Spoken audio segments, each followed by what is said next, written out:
Welcome to Chillin' 101. We hope this video helps. You start by making sure your Mac is awake and you're logged into the correct user account. Open Finder from the dock or hit Command plus space and type Finder to launch it quickly. Once Finder is open, pick your search scope immediately, choose this Mac to search everywhere, the current folder to limit results, or a specific drive or external disk. This focus saves time and prevents cluttered results when you begin the actual file search. Now refine the search so you get useful results fast. Click the search field in Finder's top right and type a file name, keyword, or an extension like PDF or JPG. After results appear, make sure to add filters, use kind, last opened, created date, or name matches to narrow the list.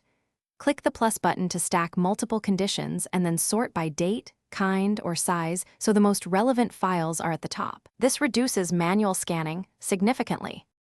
Open a result by double-clicking, or right-click to pick Open With, or show an enclosing folder when you need context. If you run this search often, click Save to create a smart folder that appears in Finder's sidebar for instant reuse.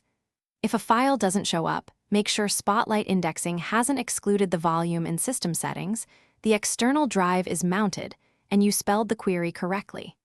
If needed, use Terminal with mdfind for raw Spotlight queries to bypass Finder filter. Thanks for watching. Consider subscribing if we helped you.